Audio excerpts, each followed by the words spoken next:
So let's bring John McMullen in. Football at 4. Johnny Mac's in the house. All guests like John McMullen appear via the Boardwalk Honda hotline, and let's get into it here. He was there yesterday, obviously, as the Eagles lose the game, 17-9. Johnny, I was on yesterday with you on the Countdown to Kickoff show. I said if they give up 7 and their defense plays the same way, they will win this game, except no Carson Wentz. I guess the question is that enough of a reason to say they shouldn't have won that game because Wentz got hurt?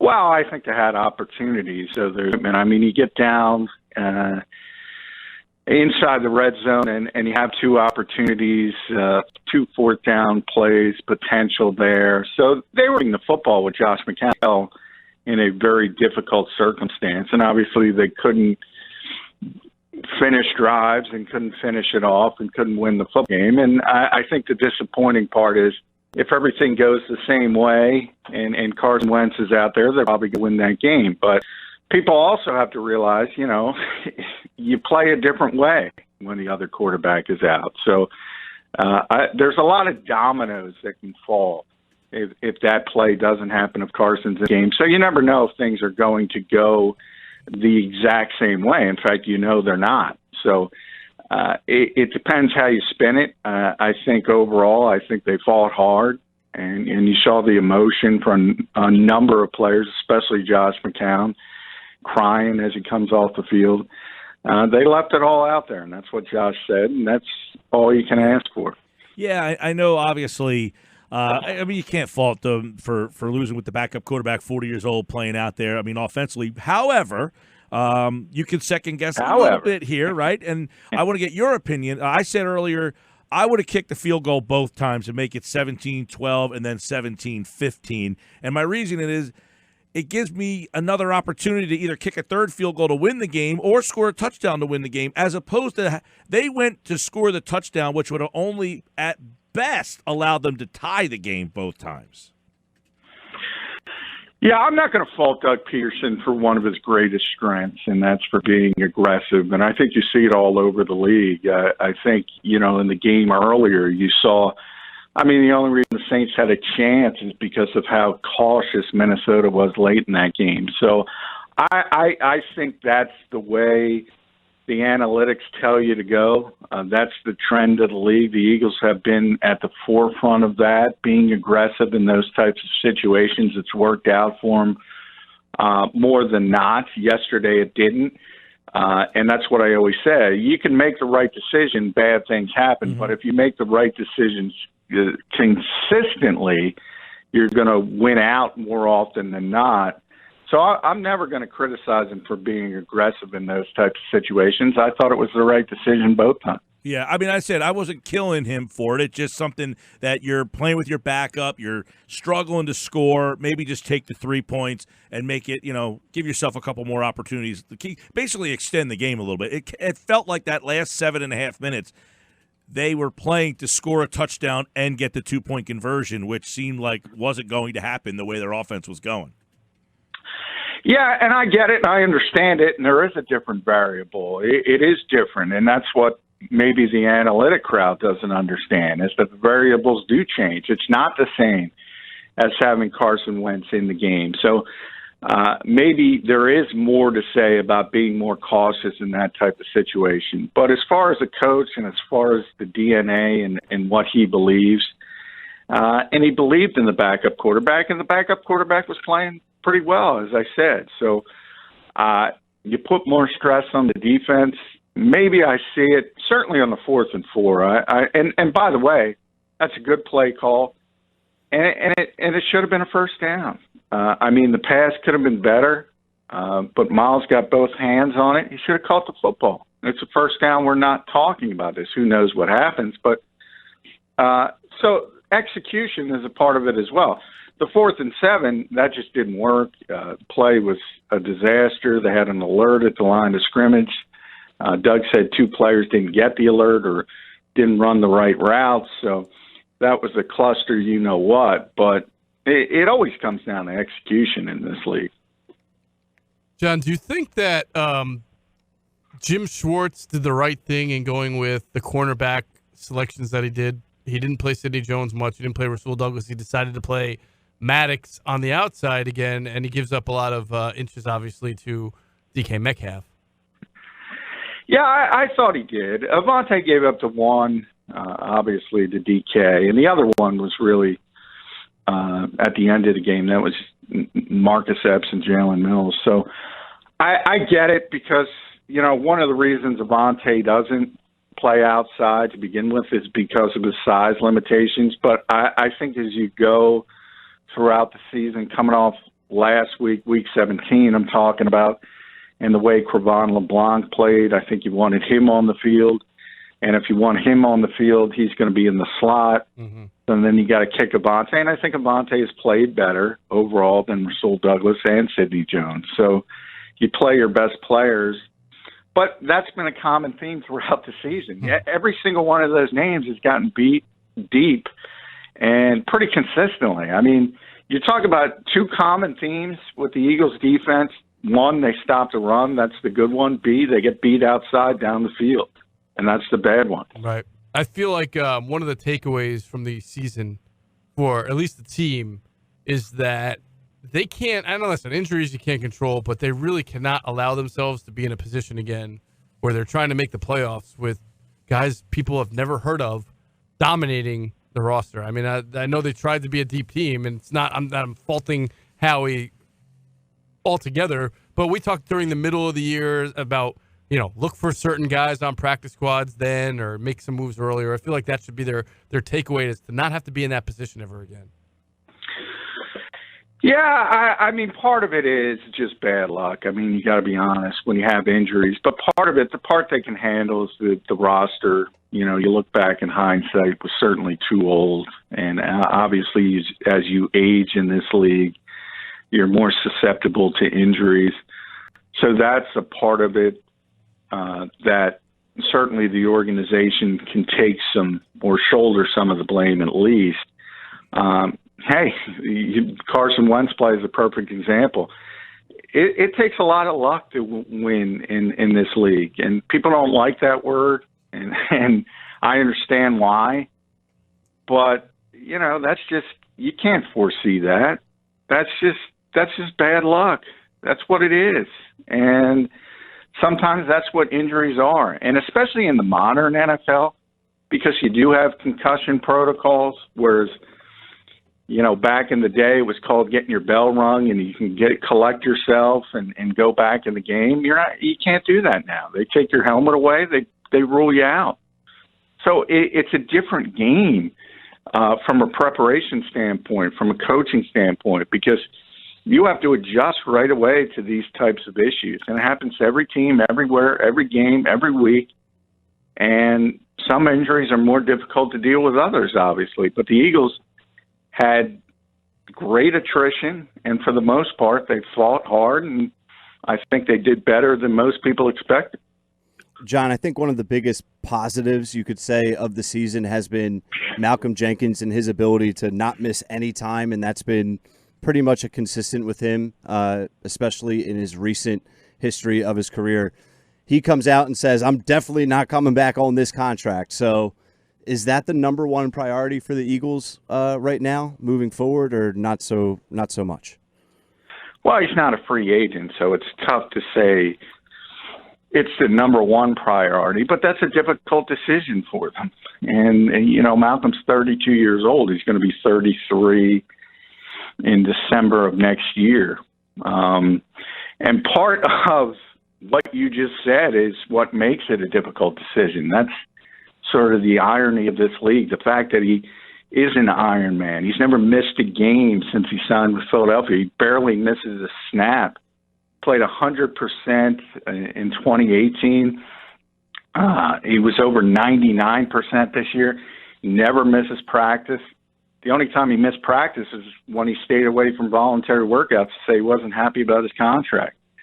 So from a personnel standpoint, when you're making tough decisions, you say, well, this guy's got a lot of tread on the tire, and he's 32, and he's going to be 33. Do we really want to break the bank for that type of player? These are difficult decisions.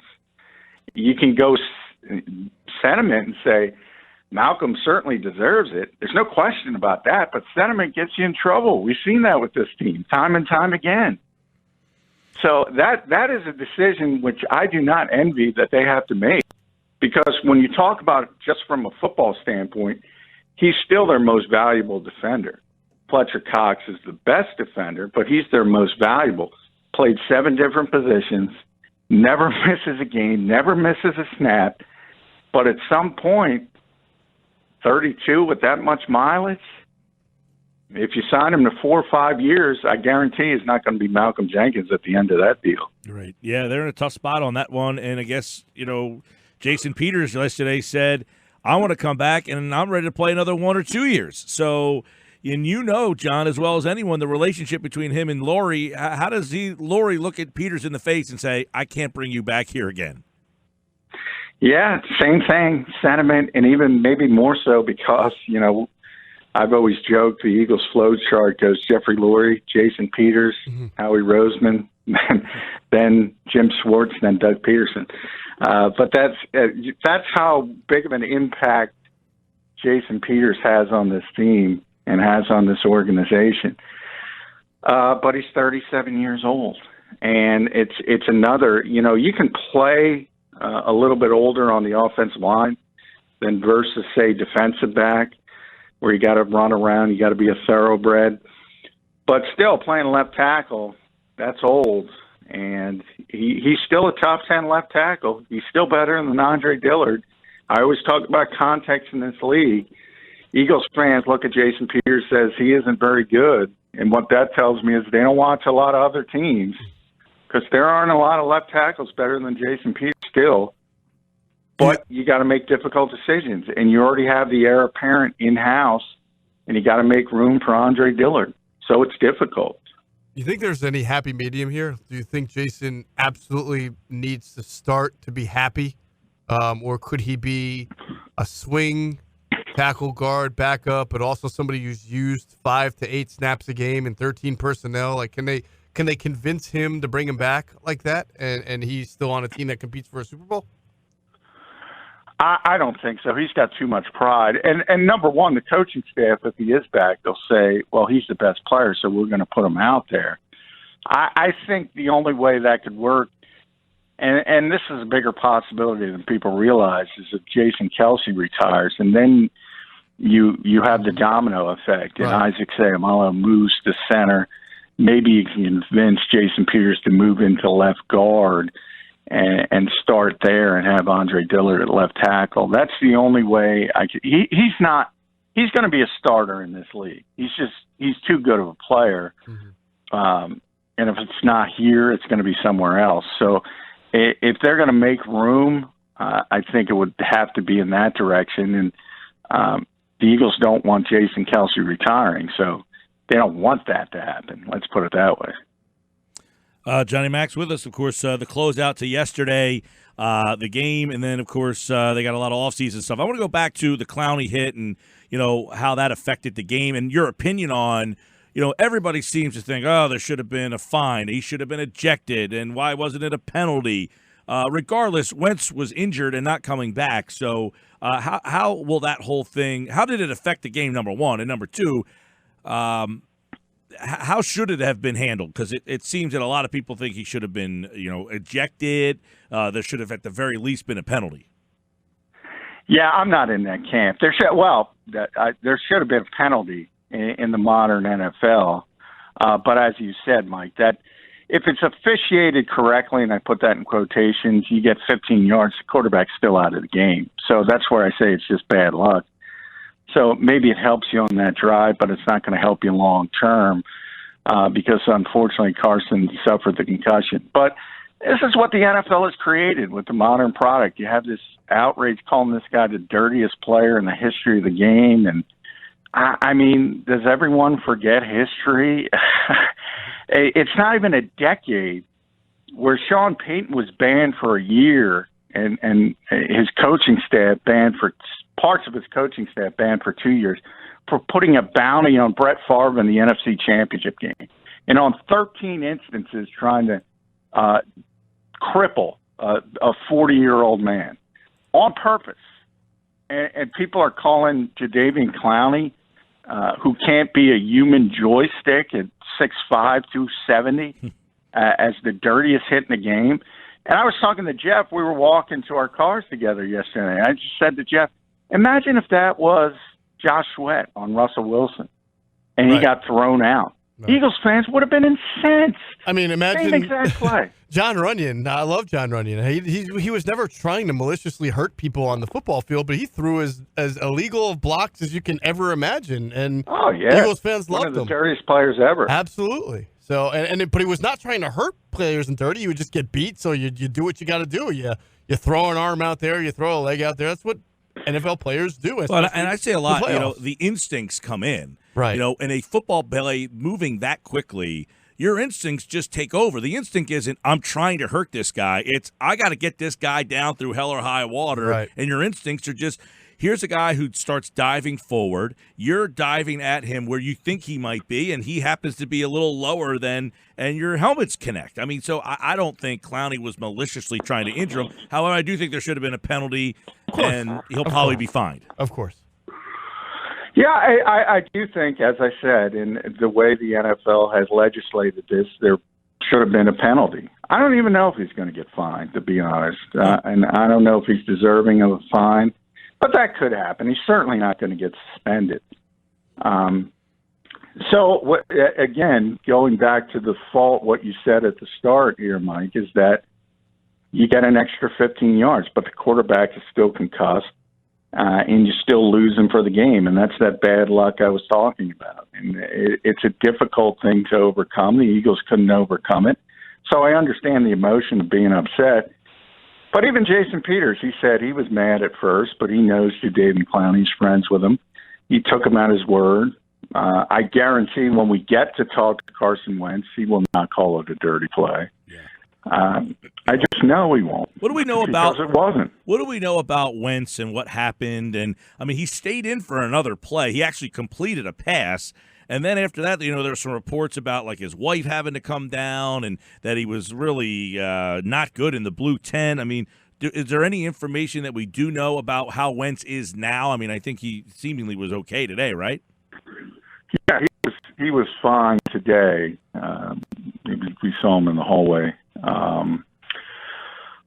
And that's one of those things. He was supposedly swaying in the tent, and that was what set off the alarms. And he actually finished that drive. That was early in the drive. I think it was the first or second play of the drive. He finished the entire drive and then came off to the sidelines. They checked him in the tent, and he wasn't fully there. So from there, you go to the locker room, and once you're being checked for concussion and you go to the locker room, that's a very, very bad sign. And he wasn't able to clear the protocol, and that's difficult. And that's where, and even there were some ex-NFL players criticizing Carson Wentz. To me, and I said this, I'm astonished that ex-NFL players or even current NFL players or even people that cover this game don't understand the concussion protocol. It's not his option. He can't play through that. If you're ruled out, you're ruled out. They take your helmet, you're not allowed back in the game. It has nothing to do with Carson Wentz's want to get back in the game, and I'm stunned how many people don't understand that. Well, I know that, it's funny because the Wentz injury, it just keeps such a cloud of question over this team. And, I think there's some people out there that still don't know. There's durability questions. I don't know how you can question his durability when he got whacked in the back of the head yesterday, but it's just another offseason of, all right, what do we got here? As Carson really still hasn't played a playoff game now. He played 8 plays. So I guess that casts a lot of doubt over his playoff ability. But I think a lot of people would think that if he played the game yesterday, maybe that game goes differently. They lose 17-9. So in the fact that they lose 17-9 the way that they lose, they finished 9-7 for the second straight year. Is this a team that went to the Super Bowl, won a Super Bowl, and is 9-7 2 years, and they were able to kind of make the playoffs and stay in the middle, trending upwards, or going in reverse? Well, they're certainly going in reverse from winning the Super Bowl. But I mean, I asked, like, they win the Super Bowl, they make it back to the playoffs the 2 years following that Super Bowl at 9-7. 9-7 is like, all right, you're 9-7. You're right in the middle of the pack. You're a mediocre team. But have they been able to kind of sustain this mediocrity and win the division and make the playoffs while building closer towards a Super Bowl team, or do you think they're actually going backwards and closer to a team that might not be a playoff team moving forward? Well, I think they're going backwards from a personnel standpoint, and a lot of that has to do with just the natural effects of an aging roster and the fact that some of those key members of that Super Bowl team are 2 years older. They'll be 3 years older. We just talked about Malcolm Jenkins. We talked about Jason Peters, who was injured during the Super Bowl year, but he was here. So just from that standpoint, from a personnel standpoint, the coaching staff, hey, I said it, it's better, if anything. I think overall Doug's a better head coach. This is his best coaching job. I think this is better than the Super Bowl season. So I think they're fine there. And I think the biggest uncertainty is Howie Roseman and Andy Weidel, how they're going to handle the personnel, because there needs to be at least somewhat of an overhaul. And we know in this league, if you make the right decisions in an off season, you're right back in this thing really, really quickly. If you're at the starting point of the Eagles, this isn't a 3-13 team. It's a team that made the playoffs. And if they make 5 or 6 good decisions in the offseason, they're a significant contender again. So a lot of it has to do with that personnel group and how they handle things and who they draft and who they sign in free agency and who they decide to keep and who goes. If they make the right decisions, they're right back in it. More offseason coverage in terms of free agency, the roster, and all that stuff this week with John, Football at 4. We'll talk about the playoffs and the coaching changes. By the way, Wade Phillips is available. I know a lot of Eagle fans will probably say, hey! But, all right. Well, the only way Jim is going is if he and Doug have a personality clash. Right. And I haven't seen that happen, but I could see anybody having a personality clash with Jim Schwartz. So I'm not saying it's not going to happen. But from his job performance, unfortunately for many fans out there, the Eagles are very happy with that. All right, John McMullen, Football at 4, like all guests appear to be the Boardwalk Honda Hotline. Thanks, pal. All right, thanks.